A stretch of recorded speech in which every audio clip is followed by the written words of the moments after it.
Ici, on récolte chaque année entre 2 et 5 tonnes du précieux champignon. Le Lot est le premier département producteur en Occitanie. Paul Pinsard est un trufficulteur attaché aux traditions. Il est l'un des derniers en France à travailler à l'aide d'un cochon. Il nous apprendra la technique du cavage, l'art de creuser la terre pour trouver le diamant noir. Et attention, là, il y en a une. Attention. Top, on la mange pas. Hein? Là, je pense qu'ils vont la manger. Il faut bien. Elle était bonne. Il faut bien que tout le monde vive. Au château de Mercuès, nous entrerons dans les coulisses du chef étoilé Julien Poiseau. Tombé amoureux de la truffe à son arrivée dans la région, il revisite certains plats du terroir avec ce produit d'exception. On est à une période où la truffe est très bonne à manger crue, ce qui fait qu'on va la retrouver, qui va donner toute sa puissance à la préparation en elle-même. Et après retrouver quelques lamelles ou une petite julienne dessus pour avoir le croquant et vraiment le parfum de la truffe fraîche. Pour démarrer cette émission, direction le marché de l'Albinque, dans les coulisses du plus ancien marché aux truffes de France. Alain Ambialet m'expliquera tous les secrets de sa commercialisation.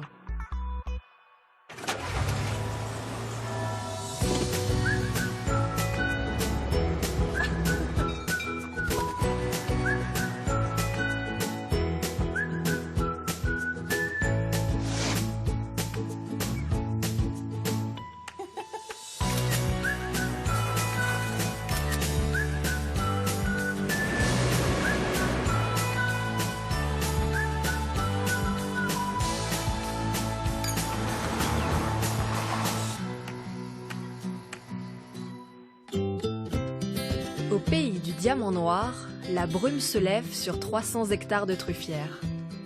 Je roule en direction du village de l'Albinque, la première étape de mon voyage. J'ai rendez-vous avec Alain Ambialet. Passionné de truffes depuis sa plus tendre enfance, il est aujourd'hui président du syndicat des trufficulteurs du Lot.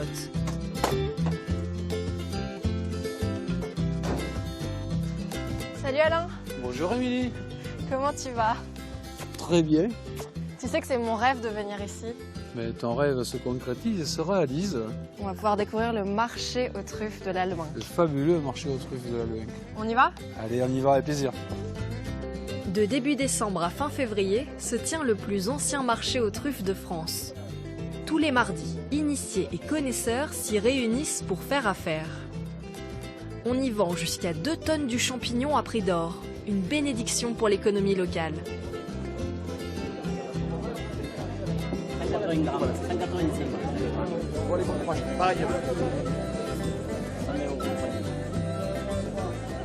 Alors explique-moi comment ça se passe sur le marché de l'Albinque. Là, il y a une corde. Pourquoi est-ce qu'il y a des gens qui restent derrière et les trufficulteurs de l'autre côté? Parce qu'on n'a pas encore ouvert le marché. Le marché, l'ouverture officielle, c'est 14h30 après le coup de sifflet. Là, pour le moment, les gens regardent. Ils n'ont Ça veut pas le dire droit que de les lâcher. trufficulteurs sont là avec les torchons sur les truffes. Ils présentent leurs produits. Ils présentent. Mais encore une fois, on va attendre 14h30 pour faire l'achat définitif. Ils peuvent regarder, ils peuvent sentir, mais ça s'arrête là. Mais entre nous, est-ce qu'il y a des enchères qui se font déjà Bien avant entendu, 14h30? bien entendu. Moi, ici, on achète avec les yeux. Comment ça avec les yeux? Les signes, avec les yeux, on se fait les signes. C'est bon, 600 €, 700 €, on dit oui, non. On achète beaucoup avec les yeux. C'est avec les yeux qu'on fait les Ah enchères? ben oui, mais t'as pas vu encore. Non, j'ai pas vu. Ah, mais regardez bien les gens dans les yeux. Regarde les gens dans les yeux, tu vas voir, ils sont des signes. Non mais là, ils ont peur de toi. Mon ami, ils ont peur de toi. Allez, faites pas les Ils ont timides, peur. dites-moi comment. Vous êtes d'accord avec le prix, donc bon, si une personne vous regarde le panier, si apparemment vous êtes d'accord, eh bien, c'est un accord tacite qui se fait avant le marché, quoi, c'est tout. Ça veut dire que je vous regarde, je regarde le panier et vous me comprenez? Ben, bien sûr. Là, vous avez compris que j'avais pas les moyens d'en acheter ou pas? C'est le langage des yeux chez nous. Nous, le syndicat, on le tolère parce que ça fait partie du fun. C'est un marché qui existe depuis 1961. Donc on révolutionne pas tout comme ça de jour au lendemain. Tu as vu, Émilie, regarde, hein. Regarde ces patates. Oh là là! Nous, on appelle ça des patates quand c'est gros. Ah ouais, alors là, vous rigolez pas, hein? Ah ben non, tu sais pour combien là? Moi, je communique pas avec les yeux. Ah, vous communiquez pas avec les yeux? Menteur. Oh là Menteur. là, elle est exceptionnelle. Et là, il y en a pour combien? Un gros billet. C'est quoi le billet? Ben on sait pas parce qu'on n'a pas les cours encore. Grosso modo, Ça sera 1000 €, il y en a pour, 200 €. 200 € là pour cette truffe. Ouais. Elle est belle, hein. À 1000 € le kilo. Hein. Ouais. Bon, supposer que ça sera pas le cas, donc il y en a quand même entre 100 et 200 €, on peut dire. C'est une belle somme déjà. Viens voir Émilie. On va rencontrer Bernard Béduet, qui est le contrôleur du marché aux Bonjour. truffes. Voilà, qui va sélectionner les truffes et déterminer la catégorie. Vas-y, oui, pas de problème. Qu'est-ce que vous faites exactement? Mais disons qu'on caniffe de façon à s'assurer de la qualité intérieure de la truffe. Canifer, ça veut dire la Un découper? petit peu, bon, ça a déjà été fait parce qu'il a bien préparé en amont. Bon, là on voit, la truffe est très jolie. Là. Voilà. Parce qu'il y a On ces voit bien, petites, je sais voilà, pas comment. le veinage c'est est du excellent. veinage. On voit bien le veinage est en très fait joli. avec cette couleur Voilà. blanche Et puis, bon, derrière. après, quand on touche la truffe, on sent très bien qu'il n'y a pas de gel. Quoi. Donc c'est à la fois au toucher. Ouais. Vous la sentez aussi? La vision, oui, on l'a déjà senti. Et voilà, ça sent très bon. Je peux la sentir? Ah oui, bien sûr. Elle est parfumée, hein. Ah, super. Non mais comment est-ce qu'on peut décrire ce parfum-là? Ça sent. Ah, ça sent la truffe, c'est enfin, magique, mais- quoi, en même temps. Mais c'est ce qui fait la rareté et le prix de la truffe aussi. Voilà, ouais. Accroche sur les cordes. Les truffes vendues à l'Albinque sont toutes contrôlées, triées et classées par catégorie. C'est ce qui garantit la qualité et la traçabilité du produit. La réputation du marché n'est plus à faire. Depuis 1994, il est d'ailleurs classé site remarquable du goût. Bonjour messieurs, ce sont les dernières négociations qui sont en train de se faire? Ah, peut-être bien, hein, on ne sait pas. Vous avez- Encore, Vous n'avez On pas est- encore fini? On est sur une truffe de début de saison, donc j'essaye de savoir ce qu'il peut faire de mieux. Et j'étais intéressé par notre panier, mais il est trop important. Donc c'est un petit panier qui me convenait bien, 100 grammes. Oui. Puis après, on sait tout de suite le prix, on divise par 10, donc on sait la quantité que l'on a. Vous êtes un habitué? Je viens, oui, hein, quelques fois, mais je suis particulier, quoi. C'est pour vous alors?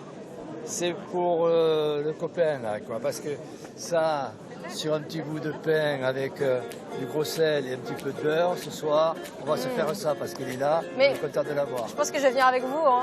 Mais avec plaisir, quoi, avec plaisir.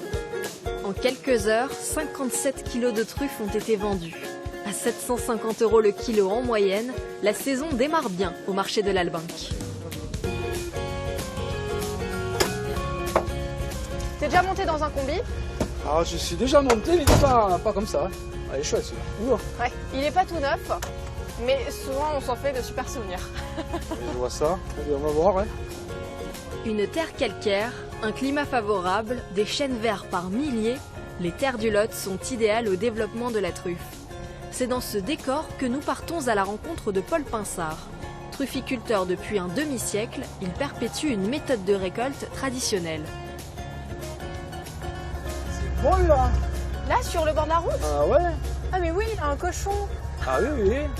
C'est Paul qui va chercher les truffes. Et de loin, on dirait que c'est un chien. Oh non, quand même. De très loin. Un chien rose, ouais. Attends, on va s'arrêter. Eh Paul, où vas?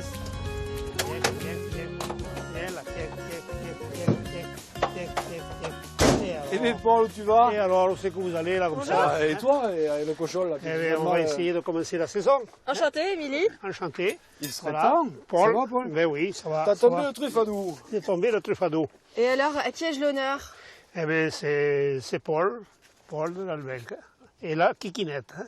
Qui n'est Elle s'appelle Kikinette. Elle s'appelle Kikinette. On a Voilà. changé maintenant, on dépasse. Mais on a changé parce qu'avant c'était un monsieur, donc on l'appelait Kiki. Ah, on l'appelait Kiki avant. On l'appelait Kiki. Alors comme des fois, en plus de ça, on a des visiteurs des fois qui sont coquins ou coquines. Et un jour, on a une fille qui vient et dit, vous avez été déjà venu il y a 2 ou 3 ans. Elle dit, Paul, il va tout le temps bien votre Kiki? Et j'ai dit oui. Donc j'ai dit après il faut changer, on va prendre une Kikinette. Quoi. Je peux la toucher ou pas? Elle est oui. gentille? Oui, c'est des animaux, ils sont très câlins, ils sont très doux, Alors.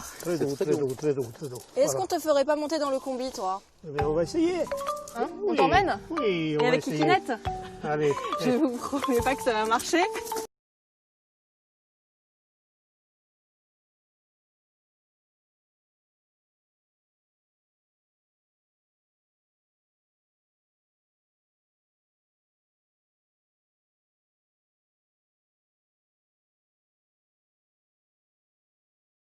Mais on va essayer de l'emmener. Bon, elle a l'air docile.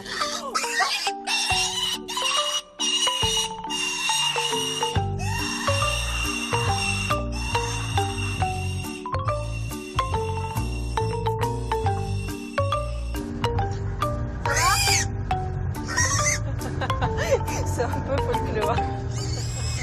C'est un cochon qui n'est pas habitué à monter dans un combi. Ah, j'avoue qu'on lui demande quelque chose d'exceptionnel, la Kikinette.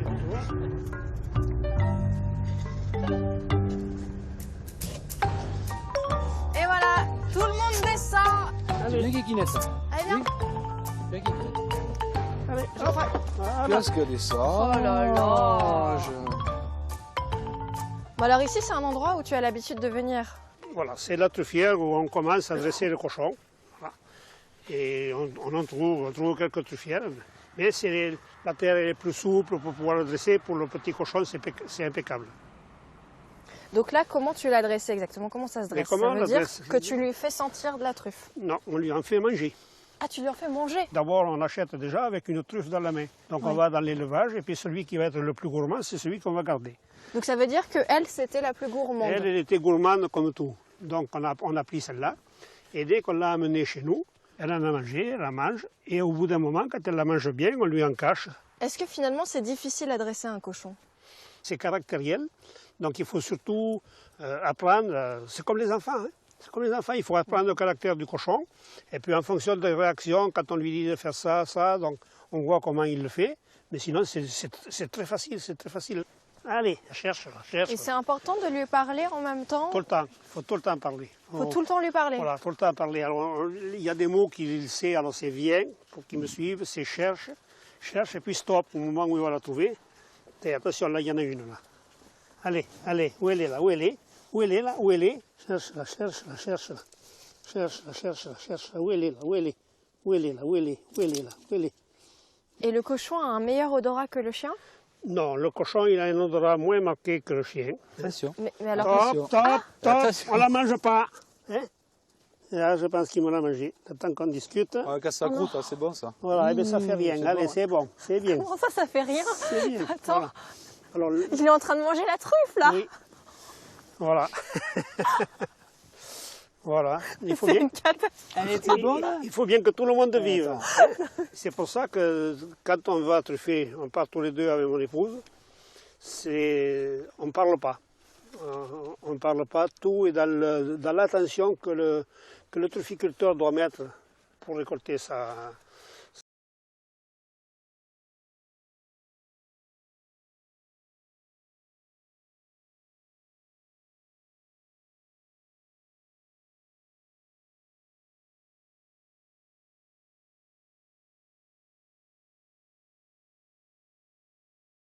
sa marchandise, et puis dans le fait que l'animal, il n'aime pas être distrait. Là, tout à l'heure, vous me posiez la question, pourquoi on fait avec le cochon? Jusqu'à il y a 20 ou 25 ans, sur l'Albinc, il y avait une centaine de personnes, de propriétaires, petits ou grands, qui élevaient tous leurs cochons. Ils l'élevaient pour pouvoir le manger à la fin de l'année. Oui. Et celui qui avait la chance d'avoir quelques truffes, il le dressait. Top, on ne la mange pas. Voilà, c'est bien. Tiens. Tu vas voir? Elle comprend bien quand tu lui dis top. Voilà. C'est vraiment un mot Voilà, qu'elle connaît bien. elle y Oh est, là là. voilà. Et alors, petit à petit, les enfants sont partis. Et les parents, ils ont pris de l'âge. Et pour pouvoir truffer, ils ont préféré dresser des chiens. Parce que le chien, il est dressé pour tous les ans. Pour une dizaine d'années, alors que le cochon, on en dresse un tous les ans. C'est pour ça que le cochon, c'est plus compliqué pour ça. Il faut avoir le temps, il faut avoir la place. Allez, cherche. Allez, il y en a une là. Je pense qu'il y en a une là. Où elle est là? Où elle est? Allez, viens. Où elle est là? Où elle est? Ça y est, elle y est là. Elle y est. Allez, elle y est, c'est bien. On ne la mange pas. Top, c'est bien. À chaque fois qu'on dresse un cochon, il faut compter entre 150 et 200 grammes de truffes qui sont consacrés pour le dresser. Et c'est ce qui permet de le perfectionner. Voilà. Voilà, parce qu'il a encore le droit d'en manger, mais passé 8 ou 10 jours, il n'aura plus le droit. Ce sera fini. Parce que tu m'as couillonné, tu as dû la manger. Hein? Elle a un bon appétit, Paul, quand même. Hein? Non, on est méchants. Là, on a été mauvaise langue. On est méchants, voilà, c'est bien.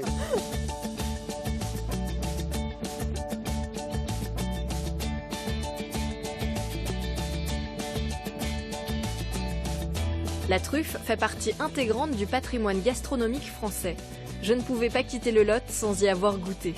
Julien Poiseau est chef étoilé du château de Mercues.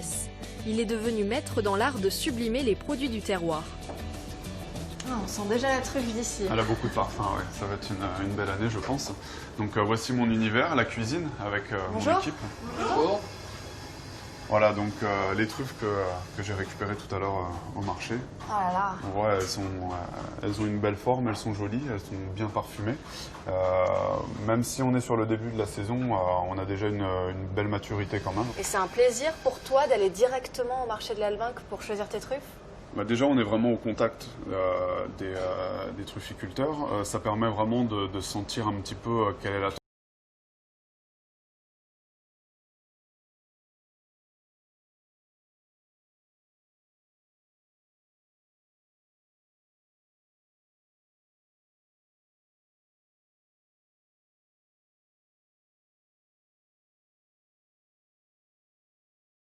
tendance. Donc voilà, ça permet de sonder un petit peu. Et puis voilà, le côté humain aussi, de rencontrer les gens, de discuter avec eux, c'est aussi voilà, c'est quelque chose d'assez important pour moi. On a une très belle région avec plein de beaux produits. La truffe en fait partie et je pense que c'est des choses qu'il faut savoir mettre en avant et c'est pour ça que je prends déjà parce que j'aime ça mais je prends aussi beaucoup de plaisir à la travailler dans mon restaurant et ce serait même quelque chose d'anormal que je mette pas à l'honneur ces beaux produits.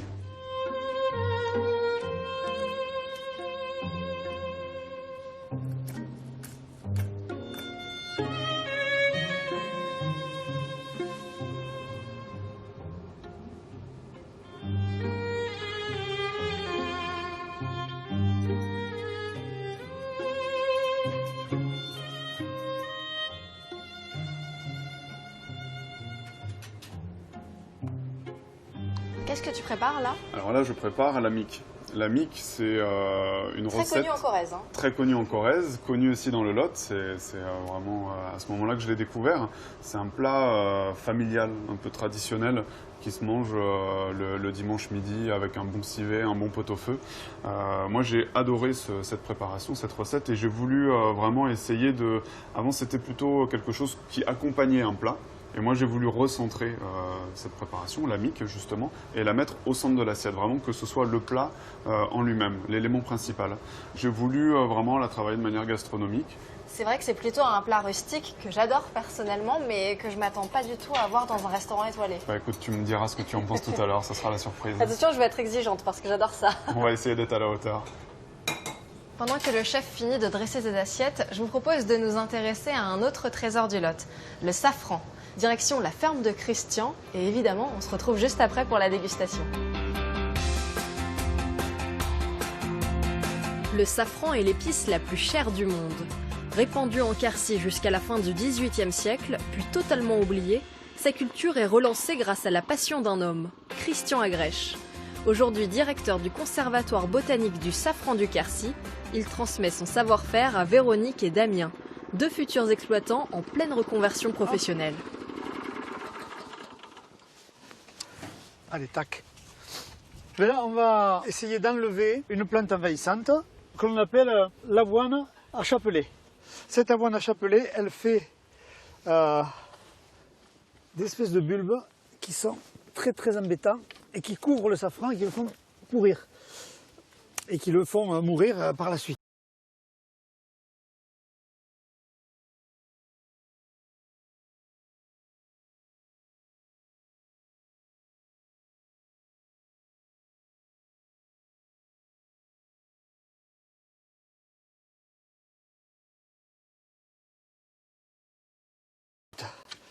Alors si on ne les enlève pas, qu'est-ce qui va se passer? Eh bien, si on passe le motoculteur, on va séparer chapelet de bulbes, et ils vont se ressemer pour l'année d'après, il y en aura partout. Et donc la safranière, elle peut être étouffée. Alors si jamais on ne voit pas, on peut couper l'herbe et ensuite avec la croissance du safran est mystérieuse. En fonction de l'âge de la safranière, 1000 mètres carrés peuvent produire entre 250 grammes et 1,5 kg. Là, on est sur l'entretien de l'hiver. On peut très bien, jusqu'à Noël par exemple, arracher un bulbe et le remettre. Comme si on plantait un poireau, on peut le remettre, il va repartir pareil. Pourquoi on va le faire? Tout simplement pour regarder la manière dont sa végétation ça se passe bien, l'état des racines, etc. Donc ça permet de surveiller la culture. Donc voilà, on va arracher complètement la touffe et on va voir combien il y a de bulbes. 1, 2, 3, 4, 5, 6, 7, 8, 9, 10, 11, 12, 13, 14, 15, 16, 17, 18, 19, 20, 21, 22, 23, 25. Donc on a mis un bulbe et on en a 25 au bout de 3 ans. Et là, elle est en train de grossir, tout se passe bien. On voit que le système racinaire est bien en place. Voilà. Il y en a qui se mettent bien près des bulbes. Ouais. Je vais m'installer sur 3 ans parce que j'ai besoin de garder aussi une activité pour pouvoir vivre d'autres choses, parce que ça va être un peu long à l'installation. Et en espérant, dans 3-4 ans, me consacrer uniquement au safran. On a un territoire où le safran se développe bien, ce qui a été prouvé puisqu'il a été cultivé à grande échelle pendant 4 siècles, ce qui n'est pas rien. On produisait à peu près 30 tonnes en Occitanie avant la Révolution. Donc on a largement de quoi valoriser le safran qu'on peut produire. Et sachant qu'il fait que 10 kg l'hectare, il y a beaucoup de place. C'est une production qui peut revenir au goût du jour avec des faibles investissements d'installation en fait. C'est ce qui est aussi intéressant. Quand Christian récupère l'exploitation familiale en 1985, il retrouve dans le jardin 150 bulbes dont la souche date d'avant la Révolution. C'est le point de départ d'une belle aventure. 30 ans plus tard, il en dénombre jusqu'à 250 000. Tous les mois d'octobre, le pistier séparé de la fleur, c'est ce qui donne le safran. Le safran doit toujours être en brin, ne jamais l'acheter en poudre, parce que si on l'achète en poudre, il est forcément mélangé, il n'est pas toujours pur. Alors chaque brin de safran, c'est comme une petite gousse de vanille, il va falloir le faire infuser.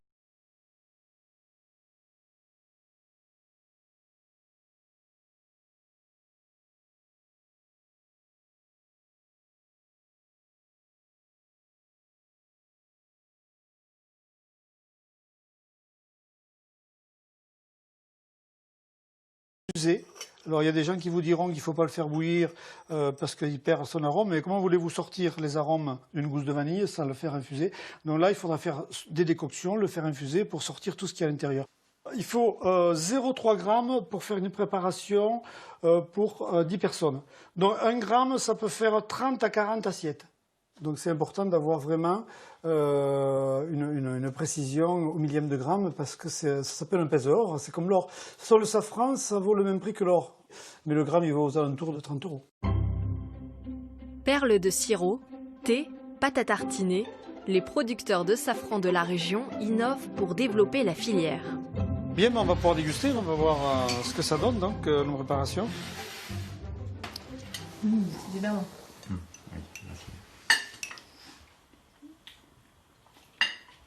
Surtout le safran a un retour sur le palais derrière qui est vraiment puissant. On sent vraiment en bouche, limite une fois qu'on a avalé en fait. On sent quelque chose de fort qui remonte, quoi. On peut dire que la truffe par exemple a le goût de la terre. C'est fabuleux, mais quand on connaît bien la truffe, on le ressent. Et le safran, c'est le soleil, quoi. En fait, le soleil fort de l'été, le goût des raisins secs, des abricots secs, etc. Quelque chose de très puissant, une chaleur intense, avec des arômes très, très, très agréables.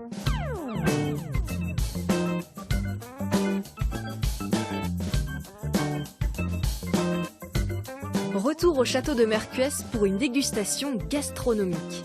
Le chef a terminé de nous préparer ses meilleures spécialités à base de truffes. Voilà, Alors. donc là je t'ai apporté la fameuse mique que tu as connue de manière un peu différente. Et là-bas vous avez tu as l'artichaut farci d'un confit de joues de bœuf avec la truffe de l'Albin, qui est une sauce périgourdine. Bel artichaut. Oui. Qui ressemble à tout sauf à un artichaut. C'est vrai. C'était un peu l'idée de venir apporter. On connaît l'artichaut de manière brute et je trouvais le dressage assez sympa, et en plus ça met la truffe à l'honneur. Et ce qui est fou, c'est que la truffe est mise en valeur de différentes façons. Oui, c'est ce que j'aime bien en fait. Alors la truffe, faut pas trop la cuire, faut pas trop la brusquer, la choquer, mais j'aime bien jouer justement sur les textures. On est à une période où la truffe est très bonne à manger crue, mais j'aime bien l'associer dans la préparation, ce qui fait qu'on va la retrouver, qui va donner toute sa puissance à la préparation en elle-même, et après retrouver quelques lamelles ou une petite julienne dessus pour avoir le croquant et vraiment le parfum de la truffe fraîche. Eh ben, on va goûter ça. En fait, ce qu'on retrouvait habituellement à côté de la mique, je l'ai mis dans la mique et autour de la mique, puisqu'on avait toujours un petit salé, un pot-au-feu. Voilà, donc on avait la viande qui était à côté et la sauce qu'on venait tremper. Et en fait, la sauce là vient recouvrir la mique. Bon, le verdict alors. On retrouve le goût de la mique. Et en même temps, tu sublimes tout ça avec la truffe. C'est ça qui est dingue. Et c'est grâce à des plats comme ceux-là que tu as eu ton étoile il y a 2 ans. Bah écoute, oui, en 2017, le guide Michelin m'a décerné une étoile. Donc c'est vrai que c'était pour moi une satisfaction, et c'était une reconnaissance du travail et de l'investissement que j'accomplis au quotidien avec mes équipes, puisque je suis pas tout seul à la mériter, cette étoile. Donc voilà, c'était une très belle récompense, on est très contents. Merci beaucoup, chef, de m'avoir fait découvrir ton univers. Avec plaisir. J'ai adoré. Merci Alain d'avoir été mon guide ici à l'Albinque pour me faire découvrir ce produit d'exception. J'espère que cette émission vous a plu autant qu'à nous, et on se retrouve la semaine prochaine pour de nouvelles découvertes au Sud.